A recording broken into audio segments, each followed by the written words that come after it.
واقعات بیان کرنے کی کوشش کروں گا، یعنی زمانے کے اعتبار سے ان کو ترتیب دینے کی کوشش کروں گا، تاکہ اس بات کی وضاحت ہو جائے کہ کون سا واقعہ پہلے اور کون سا اس کے بعد پیش آئے گا۔ قیامت کی بڑی بڑی علامات میں سرزمین حجاز سے آگ کا نکلنا، یہ واقعہ پیش آ چکا ہے۔ اس طرح فتنہ تاتار برپا ہو چکا، گھر گھر سے گانے بجانے کی آوازیں ہم سن رہے ہیں، بے حیائی عام ہم آنکھوں سے دیکھ رہے ہیں، والدین کی نافرمانی کوئی ڈھکی چھپی بات نہیں، باپ کے مقابلے میں لوگ دوستوں کو ترجیح دیتے ہیں، یہ بھی اب عام بات ہے۔ میں تو اب ان علامات کو ترتیب وار بیان کروں گا جن کو ابھی معرض وجود میں آنا ہے، لیکن ان میں سے عام علامات جو اب دیکھنے میں آ رہی ہیں بتاتا چلوں۔ یہ مختلف احادیث میں موجود ہیں، یہاں ان کو جمع کر رہا ہوں۔ یہ تمام نبی اکرم صلی اللہ علیہ وسلم کے ارشادات ہیں۔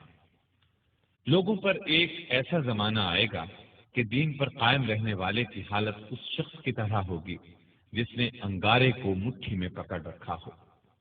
دنیاوی اعتبار سے سب سے نصیب والا وہ ہوگا جو خود بھی کمینہ اور اس کا باپ بھی کمینہ ہو۔ لیڈر بہت اور امانت دار کم ہوں گے۔ قبیلوں اور قوموں کے لیڈر منافق، رذیل ترین اور فاسق ہوں گے۔ بازاروں کے رئیس تاجر ہوں گے۔ پولیس کی کثرت ہوگی، وہ ظالموں کی پشت پناہی کرے گی۔ بڑے بڑے عہدے نااہلوں کو ملیں گے۔ لڑکے حکومت کرنے لگیں گے۔ تجارت بہت زیادہ پھیل جائے گی، یہاں تک کہ تجارت میں عورت اپنے شوہر کا ہاتھ بٹائے گی۔ ناپ تول میں کمی کی جائے گی۔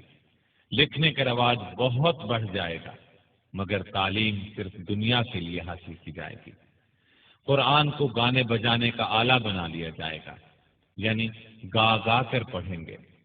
ریا، شہرت اور مالی فائدے کے لیے قرآن کو گا گا کر پڑھنے والوں کی کثرت ہوگی۔ فقہا کی قلت ہوگی۔ علماء کو قتل کیا جائے گا۔ ان پر ایسا وقت آئے گا کہ وہ سرخ سونے سے زیادہ اپنی موت کو پسند کریں گے۔ اس امت کے آخری لوگ پہلے لوگوں پر لعنت کریں گے۔ امانت دار کو خائن اور خائن کو امانت دار کہا جائے گا۔ جھوٹے کو سچا اور سچے کو جھوٹا کہا جائے گا۔ اچھائی کو برا اور برائی کو اچھا سمجھا جائے گا۔ اجنبی لوگوں سے حسن سلوک کیا جائے گا اور رشتہ داروں کے حقوق پامال کیے جائیں گے۔ بیوی کی اطاعت اور ماں باپ کی نافرمانی کی جائے گی۔ مسجدوں میں شور و شغب اور دنیا کی باتیں ہوں گی۔ سلام صرف جان پہچان کے لوگوں کو کیا جائے گا، حالانکہ سلام ہر مسلمان کو کرنا چاہیے، چاہے اس سے جان پہچان ہو یا نہ ہو۔ طلاقوں کی کثرت ہوگی۔ نیک لوگ چھپتے پھریں گے۔ کمینے لوگوں کا دور دورہ ہوگا۔ لوگ فخر اور ریا کے طور پر اونچی اونچی عمارات بنانے میں ایک دوسرے کا مقابلہ کریں گے۔ شراب کا نام نبیذ، سود کا نام نفع اور رشوت کا نام ہدیہ رکھ کر ان کو حلال سمجھا جائے گا۔ سود، جوا، گانے بجانے کے آلات، شراب خوری اور زنا کی کثرت ہوگی۔ بے حیائی اور حرامی اولاد کی کثرت ہوگی۔ دعوت میں کھانے پینے کے علاوہ عورتیں بھی پیش کی جائیں گی۔ اچانک اموات کی کثرت ہوگی۔ لوگ موٹی موٹی گدیوں پر سواری کر کے مسجدوں کے دروازوں تک آئیں گے۔ ان کی عورتیں کپڑے پہنتی ہوں گی، لیکن لباس باریک اور چست ہونے کی وجہ سے ننگی ہوں گی۔ ان کے سر بختی اونٹوں کے کوہانوں کی طرح ہوں گے، یعنی وہ اس طرح بال بنائیں گی تو اونٹ کے کوہان نظر آئیں گے۔ مٹک مٹک کر چلیں گے، لوگوں کو اپنی طرف مائل کریں گے۔ یہ لوگ نہ جنت میں داخل ہوں گے نہ اس کی خوشبو پائیں گے۔ مومن آدمی ان کے نزدیک باندی سے بھی زیادہ رذیل ہوگا۔ مومن ان برائیوں کو دیکھے گا مگر روک نہیں سکے گا، جس کی وجہ سے وہ اندر ہی اندر کڑھتا رہے گا۔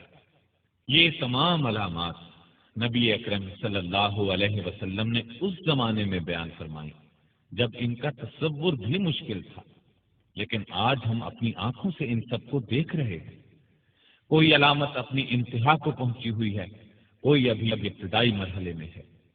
جب یہ سب علامات اپنی انتہا کو پہنچ جائیں گی اس وقت قیامت کی بڑی بڑی اور قریبی علامات کا سلسلہ شروع ہو جائے گا، جو مختصراً دوبارہ عرض کرتا ہوں۔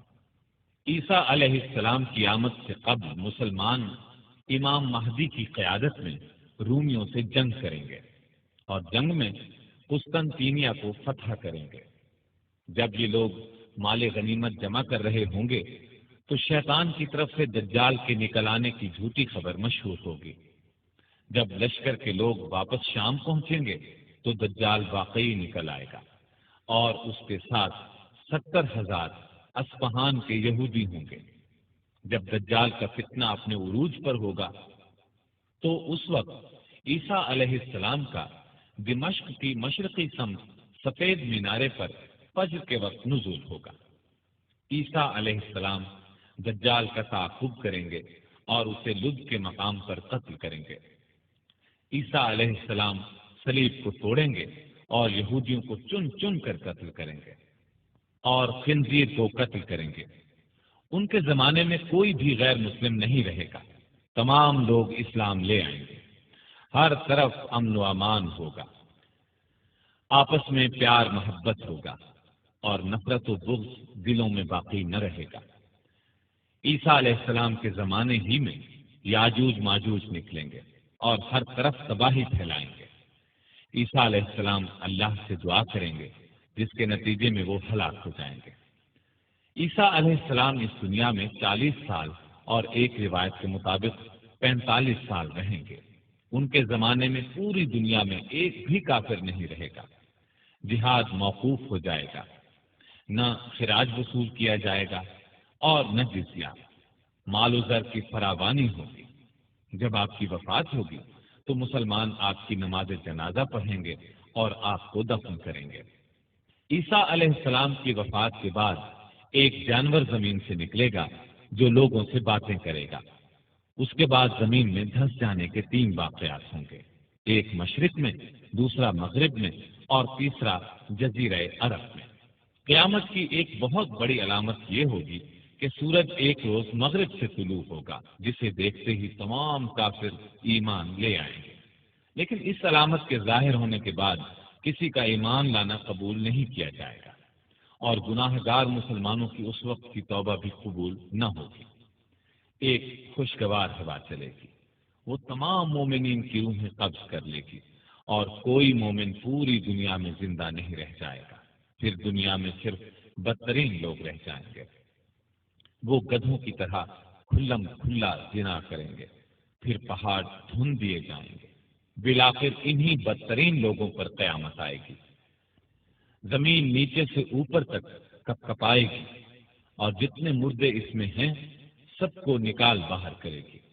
پہاڑ اس دن دھنی ہوئی روئی کے گالوں کی طرح اڑتے پھریں گے، زمین لپیٹ دی جائے گی۔ اس دن ہر نیک اور بد کا انجام ظاہر ہو جائے گا۔ اللہ تعالی ہمیں اپنے فضل و کرم سے اس دن کی سختیوں سے بچائے، آمین۔